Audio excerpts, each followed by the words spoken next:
gorgeous, I'm the Fairy Voice Mother, and today I'm going to be reacting to Tu Jhoom by Naseebo Lal and Abida Parveen. I received so many requests to do this after I reacted to Chapter Lurk, which Abida Parveen herself was in. I absolutely adored Chapter Lurk, every single second of it.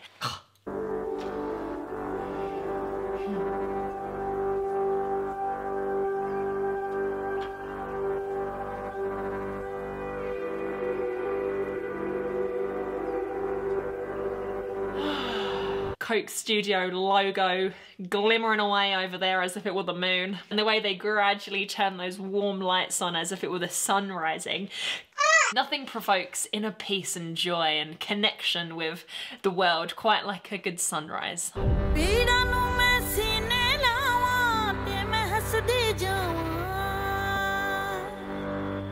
they're birds!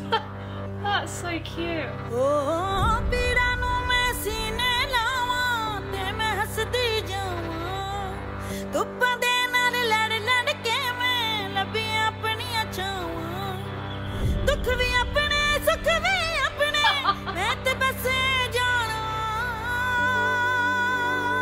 Oh, that's amazing.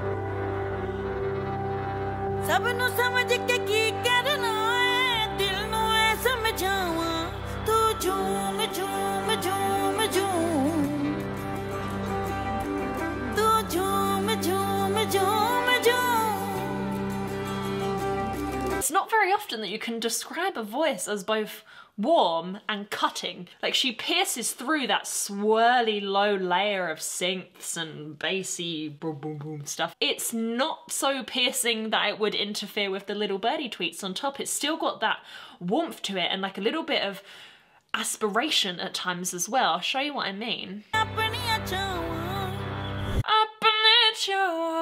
So this place where she keeps her voice is somehow constricted, but constricted not in a bad sense of the word, like it's not squeezed, because if it was, it would sound really... It sounds so beautiful because all of the singing she's doing is allowed to resonate properly. When she whizzes up here, her vocal folds also thin out quite a lot to accommodate that high note. Someone without that kind of intense vocal discipline would probably want to hit a note so high with less muscle engagement and less vocal fold closure, like it would be far easier physiologically to do that because you don't have to keep everything so together. But because she sings so high and strong all the time, her muscles, the ones that control the vocal folds, are so used to working together. We would often describe in the West mixed voice. And what mixed voice essentially is maintaining vocal fold closure whilst transitioning from a thick dominant position to a thin dominant position, and that is controlled by the TA muscle to keep the vocal folds thick and the CT muscle to keep the vocal folds thin.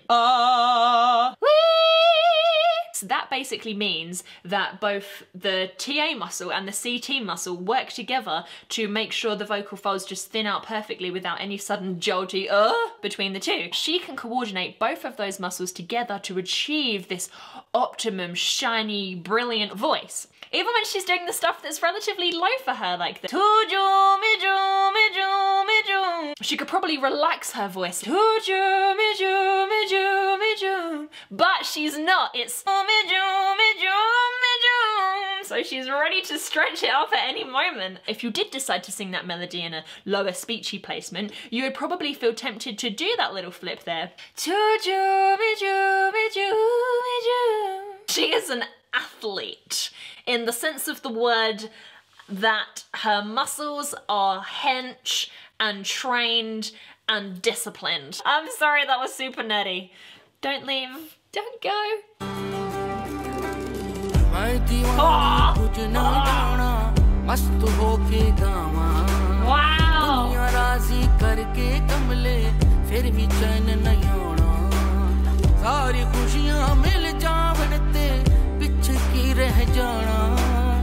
सारी खुशियां मिल जावन ते पीछे की रह जाना तेरे बस में कुछ भी नहीं है दिल नू ये समझावा तू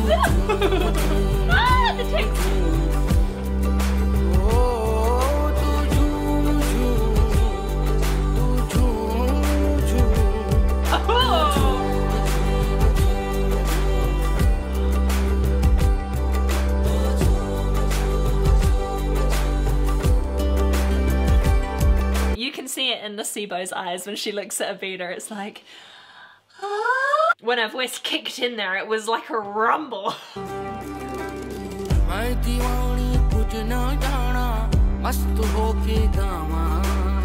It's more than the actual sound of her voice itself, it's just something about her energy. I know that sounds really abstract, like her energy fills the room or whatever, but it does. She lets her voice sink and you can hear the little bits of grit come through, which is a sign that her vocal folds are not fully closing. There's so many subtle details in this style of singing that just elevate it. The little double note. It's so subtle, you barely notice it, but without it, you miss it. It's not stuff that Western listeners would be used to picking out. We're used to picking out like riffs and vibrato and that kind of thing, but we can recognize when it's not there. And that is a really good sign. Her voice has these gorgeous, shimmery overtones in it that are really hard to describe. It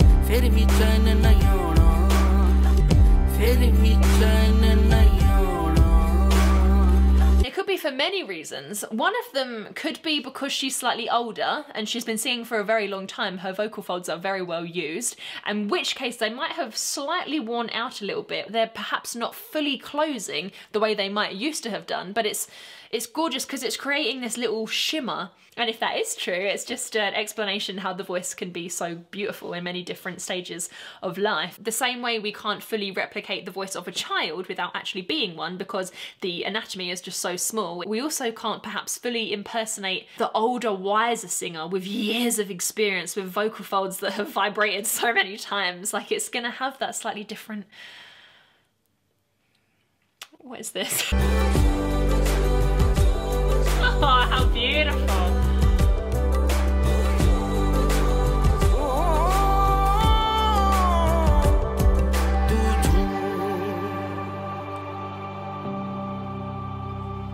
Even when she does vibrato, it's different. She really undulates the pitch, so it's not what we would usually hear for vibrato, like Jhoom, da-na-na-na-na. It's like Jhoom, Tu Jhoom. It's like so much tonal terrificness.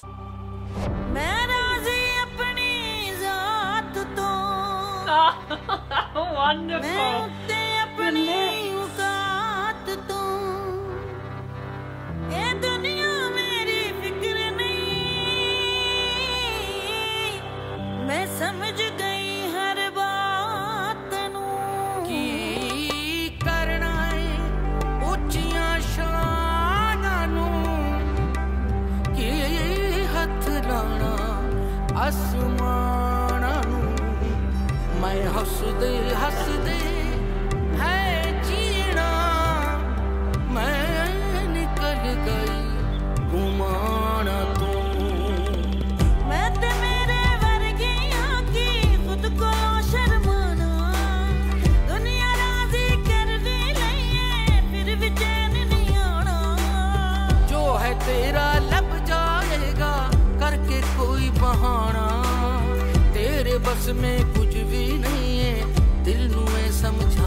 Microtonality is also something we don't usually hear in the West. We just have like semitones, and a microtone would be the tones between that. There's a bunch of places even between these two semitones. Ooh, ooh.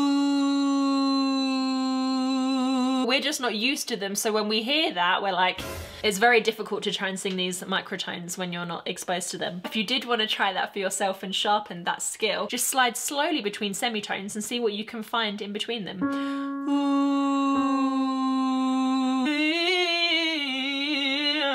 You'll find something in there.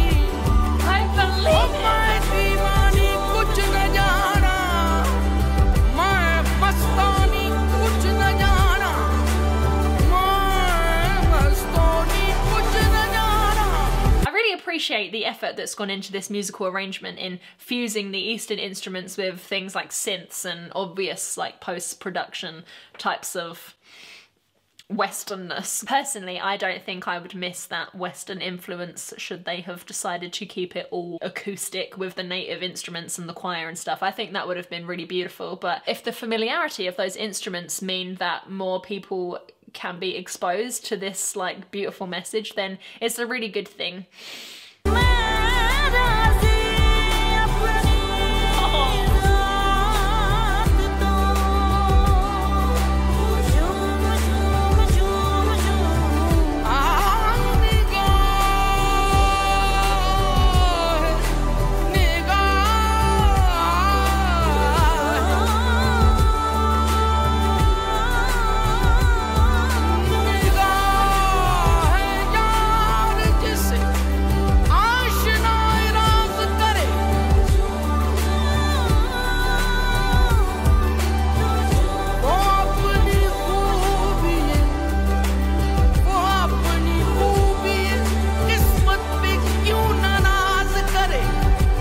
That this builds, the impact that those lines sung by Abida Parveen just ascended this section is so significant. Although the instrumentation is, you know, kicking off now, it's, you know, they're all giving it some. The way that she's able to sing lyrics about being in a trance and off I go into this trance, really as if she was in a trance, it's just testament to the connection of her soul to this music. Just seems to lead these melodies. Like, how do you make a melody literally swirl? It's so beyond vocal techniques. Like, of course they would have learned a bunch of ragas and technique and theory and scales and stuff, but then the true artist element of that is, you know, being able to create a literal swirl. It doesn't come across as like a planned descension here and then slide up, ascend a little bit more, dip back down to this interval. Like, it's just, it's the art element of it. It's just so obvious that singing is more than singing to her. She kind of reminds me of like a preacher, how she's delivering these lines. It's like the same sort of enthusiasm, but just encased in this beautiful melody.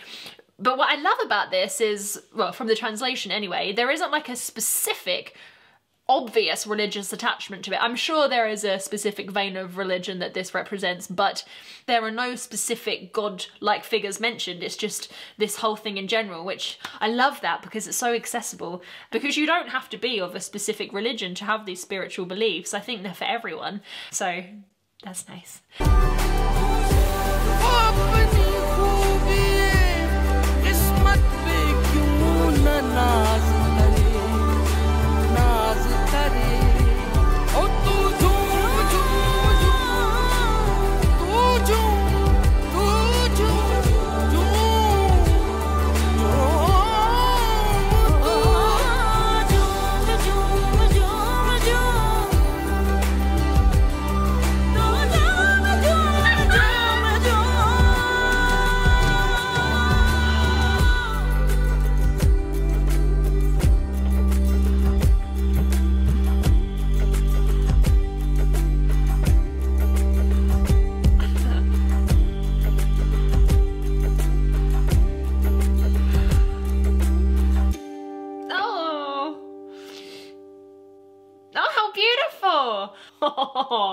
Real magic is absolutely true. It's a shame that it's attached with Coca-Cola, because that's like real cavities. But, you know, at least they're investing their profits into something absolutely divine, which it really was. I would kind of describe Abida Parveen and Naseebo Lal's voice as like a night and day. Naseebo's voice has like the brightness and strength of the sun, and Abida's voice has that shimmer and depth like the moon against the sea or something.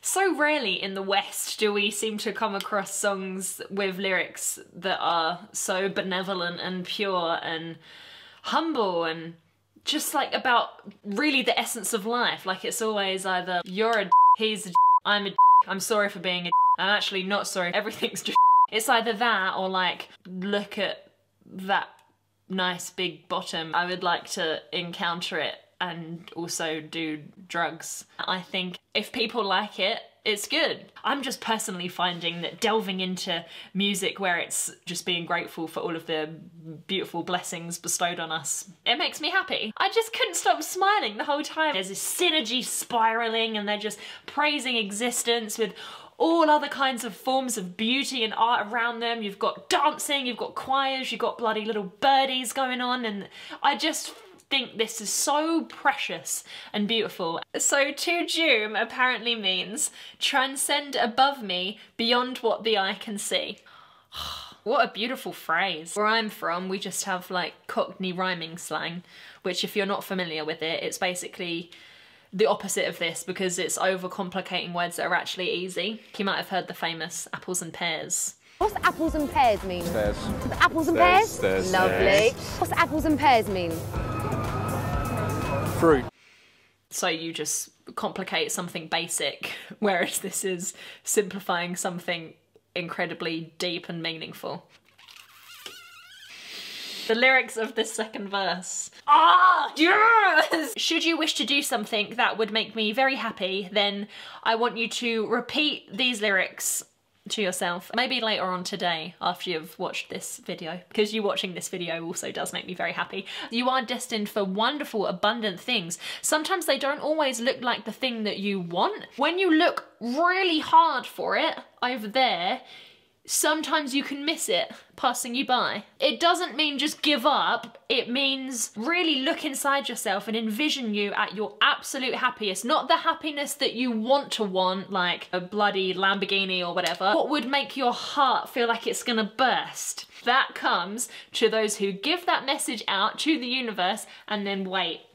I'm so bloody sure of it. Each of us can tap into that same divine source, whatever it is. But it's like this unknown realm drops us our very own rope that we have to climb up to get to the same spot. If you drop yours and grab someone else's, that's for them. So they're just gonna push you off and then you're gonna feel like you're back where you started all the time if you try and grab these different ropes. So yeah, anyway, I think that probably wins the biggest tangent award on this channel, so sorry about that. Thank you so much for watching. I hope you enjoyed this as much as I enjoyed making it. If there are any singers you would like to see me react to, please be sure to let me know down below in the comments or over on Discord, as it would be my absolute pleasure. Have a wonderful day, I love you so much, and I cannot wait to see you again next time.